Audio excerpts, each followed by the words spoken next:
करता है।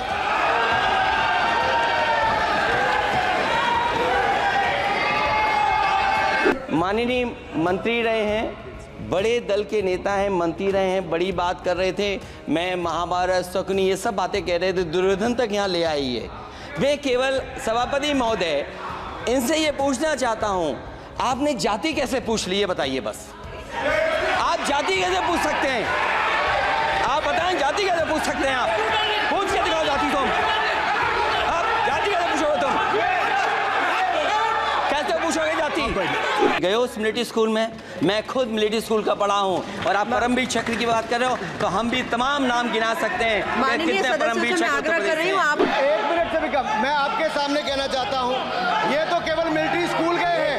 मैं आज भी टेरिटोरियल आर्मी के 124 रेजिमेंट में कैप्टन के रैंक पे अपनी सेवाएं दे रहा हूँ। अखिलेश जी केवल ज्ञान मत बांटिए, राहुल गांधी जी के साथ बैठकर अब वाहे बुलाने का झूठ बोलने की आपको आदत नहीं। बात कहना चाहता हूँ, शायद मंत्री जी नहीं रहे इसलिए तकलीफ परेशानी ज्यादा है। और आप अरे हमारा दर्द नहीं समझोगे, हम आपका दर्द चेहरे से पढ़ते हैं। परिणाम जो रिजल्ट आए हैं यूपी के, उसमें दिखाई दे रहा है कि आपने कितना काम किया है। सभापति महोदय, अगर ये सब कुछ अच्छा किया होता तो क्या परिणाम ऐसे आए होते? जहां हारे ही नहीं हैं आप, सीटें ही कम नहीं हुई हैं। देश के प्रधानमंत्री जी भी वोट से हारे हैं, वोट से हारे हैं। जो कभी 5 लाख तक जीतना था जिन्हें, या 10 का टारगेट बनाया था, कितने से जीते? तो कम से कम इन चीजों को तो देखें। मैं जब सुनता हूं सत्तापक्ष लोगों को तो मुझे वो लाइनें याद आ जाती कि वो झूठ बोल रहा था, बड़े सलीके से मैं एतवार न करता तो और क्या करता। कहा कि टेलीफोन बनने लगे, टेलीफोन बन नहीं रहे हैं, मोबाइल बन नहीं रहे हैं। वो समाजवादी पार्टी के समय पर नोएडा में जो इंडस्ट्रियल पॉलिसी थी, इलेक्ट्रॉनिक पॉलिसी थी, उसके तहत आई थी। वो इंडस्ट्री जितनी आई है उस समय उस पॉलिसी के तहत आई, और बन नहीं रहा है, मेक इन इंडिया नहीं हो रहा है। लेकिन जमीन किसने दी है? जमीन किसने दी थी उन लोगों को? बिना जमीन पर हवा में बना दो तो मैं आपका धन्यवाद दूंगा। उस पॉलिसी के तहत वो झूठ बोल रहा था बड़े सलीके से। आप कह रहे हैं कि एफडीआई लाए हैं हम लोग, सबने देखा होगा और सबने निर्देश के अनुसार उस पर ट्वीट भी किया होगा। वो जो एक्सप्रेस वे अगर किसी ने बनाया था सभापति महोदय, जो डिजाइन, टेक्नोलॉजी का पार्ट, अलाइनमेंट, वो समाजवादियों की देन थी, वो आपकी देन नहीं थी। ये बात मैं इसलिए कह रहा हूं सभापति महोदय, क्योंकि इस बजट में सरकार चलाने के लिए आपने पैकेज दिया है। हमें कोई नाराजगी नहीं है पैकेज देने की, आप पैकेज और दीजिए। लेकिन अगर आप बक्सर से भागलपुर एक्सप्रेसवे बना रहे हैं तो आप उत्तर प्रदेश के पूर्वांचल एक्सप्रेसवे को क्यों नहीं जोड़ रहे हैं?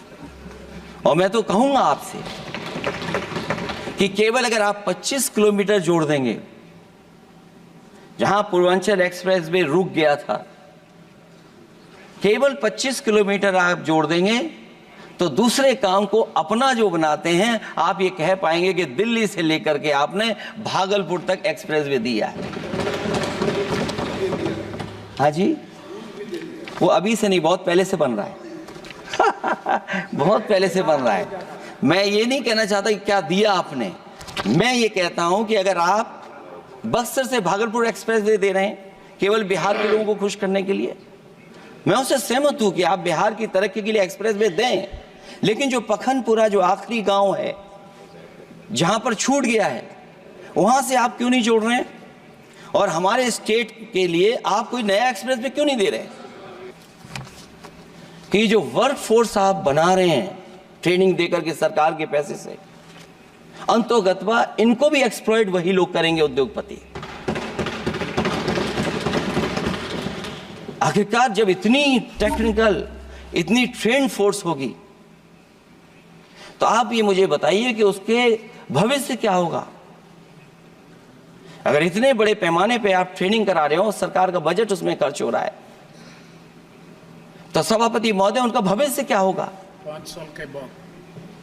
और जो अग्निवीर वाली नौकरी है सभापति महोदय, कोई भी नौजवान जो फौज के लिए तैयारी करता है वो कभी स्वीकार नहीं कर सकता। जब पहली बार ये स्कीम आई थी अग्निवीर,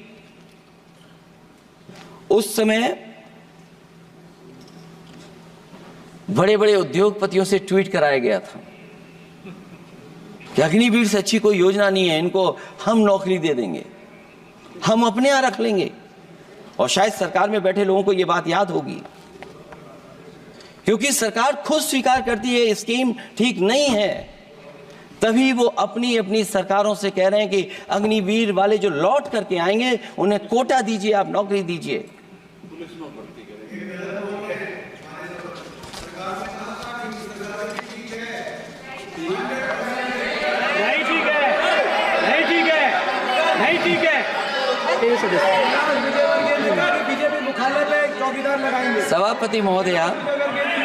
सभापति महोदय, मैं बैठ जाता हूं, आप खड़े होकर के कह दीजिए अग्निवीर व्यवस्था अच्छी है। मैं इस सभा में खड़े होकर कहता हूं, उस राज्य से आता हूं, हिमाचल प्रदेश से, जिसने पहला परमवीर चक्र विजेता मेजर सोमनाथ शर्मा दिए। कारगिल के युद्ध में सबसे ज्यादा शहीद होने वाले हिमाचल प्रदेश के वीर नौजवान थे। 4 परमवीर चक्र विजेता हुए, उसमें से 2 कैप्टन विक्रम बत्रा और सूबेदार संजय कुमार हिमाचल प्रदेश से हुए। और मैं कहता हूं, जी हां, जो लंबे समय से मांग थी 1 रैंक 1 पेंशन की, किसी सरकार ने पूरी नहीं की, वो नरेंद्र मोदी जी की सरकार ने यहां पर पूरी की है। और मैं एक बात और कहता हूं, अखिलेश यादव जी सुन ले, अग्निवीर में 100% एम्प्लॉयमेंट की गारंटी है और रहेगी। माननीय सदा साहब अपनी बात। सभापति महोदय, जो मैंने बहुत छोटा सवाल पूछा था,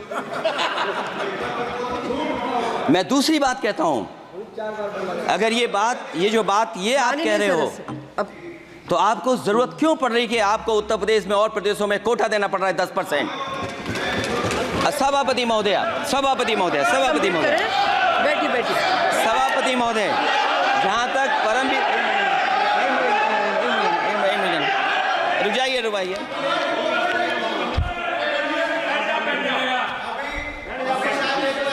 अरे सुनने दो। माननीय सदा साहब अपनी सभापति महोदय, चैल जानते हैं आप कहाँ हैं? चैल जानते हैं आप कहाँ हैं? कभी गए हो उस मिलिट्री स्कूल में? मैं खुद मिलिट्री स्कूल का पढ़ा हूँ। और आप परमवीर चक्र की बात कर रहे हो, तो हम भी तमाम नाम गिना सकते हैं। माननीय सदस्यों से मैं आग्रह कर रही हूँ, आपस में चर्चा न करें। ये सभापति महोदय, जी 1 मिनट से भी कम, मैं आपके सामने कहना चाहता हूं, ये तो केवल मिलिट्री स्कूल गए हैं। मैं आज भी टेरिटोरियल आर्मी के 124 रेजिमेंट में कैप्टन के रैंक पे अपनी सेवाएं दे रहा हूं। अखिलेश जी, केवल ज्ञान मत बांटिए। राहुल गांधी जी के साथ बैठकर अब वहां बुलाने का झूठ बोलने की आपको आदत पड़ गई। प्लीज बैठिए, प्लीज। माननीय सदस्य से मैं आग्रह कर रही हूं, आप अपनी बजट पर चर्चा करें। सभापति महोदय, आपका समय पूरा हो गया है, प्लीज कंप्लीट करिए। सभापति महोदय, मैं इसलिए नहीं कह रहा, मैं क्या बात कहना चाहता हूँ, शायद मंत्री जी नहीं रहे इसलिए तकलीफ परेशानी ज्यादा है। और आप, अरे हमारा दर्द नहीं समझोगे, हम आपका दर्द चेहरे से पढ़ते हैं। अच्छा, दर्द मैं बताता हूँ। माननीय सदस्यों से मैं आग्रह कर रही हूँ, सभापति महोदय, दर्द मैं बताता हूँ। बजट पर चर्चा करिए, प्लीज बजट पर चर्चा सभापति जी, करिए। दर्द मैं बताता हूँ, देखिए दर्द बात पहुंचेगी कि नहीं पहुंचेगी। सभापति महोदय, उत्तर प्रदेश से जब से हारे हैं तब से कोई नमस्कार नहीं कर रहा है। तकलीफ वो है आपको। कंप्लीट करिए। वो माननीय वीडियो सदस्य, हमने प्लीज देखा कंप्लीट है करिए, प्लीज कि कंप्लीट कोई करिए। किसी को नमस्कार नहीं कर रहा है, कोई किसी को देख नहीं रहा है। चलिए, धन्यवाद माननीय और जो अपने आप को बहुत ताकतवर कहते थे, बहुत ताकतवर कहते थे आप अपने आप को, जिसने हराया उसको नहीं ये हटा पा रहे हैं। अब बात समझ में नहीं आई ना? माननीय सदस्य, जिसने हराया उसको नहीं हटा पा रहे। और अगर माननीय सभापति सदस्य, महोदय, माननीय अग्निवीर सदस्य, व्यवस्था समाजवादी लोग स्वीकार ही नहीं कर सकते। आप बजट पर पूरी अपनी बात सभापति रखिए। महोदय स्वीकार नहीं कर सकते। आप अपनी जब भी चर्चा हम रखिए, सत्ता कोई में दिक्कत आएंगे, नहीं। साल 2 साल, ये चलने वाली सरकार नहीं है, गिरने वाली सरकार है, याद रखना आप। माननीय सदस्य, और देखिए, आप क्यों नहीं समझ रहे हो? साइकिल हमारा चुनाव चिन्ह है, साइकिल ही आपको सरकार चलवा रही है। जिस दिन साइकिल हट गई, आप कहां बैठे मिलोगे? और दूसरे हमारे साथी हैं जो हमें लेकर के यहाँ लाए थे। माननीय हम यहाँ सदस्य से मैं छूट आग्रह गए, कर वो रही चले हूँ, गए वहाँ। कंप्लीट करिए। इसकी जात का पता नहीं, वो गन्ना की बात करता है।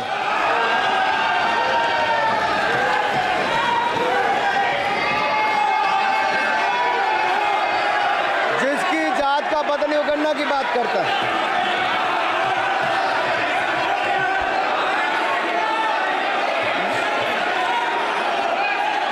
माननीय मंत्री रहे हैं, बड़े दल के नेता हैं, मंत्री रहे हैं, बड़ी बात कर रहे थे। मैं महाभारत, शकुनी, ये सब बातें कह रहे थे, दुर्योधन तक यहाँ ले आई है। मैं केवल सभापति महोदय इनसे ये पूछना चाहता हूँ, आपने जाति कैसे पूछ ली, ये बताइए बस। आप जाति कैसे पूछ सकते हैं?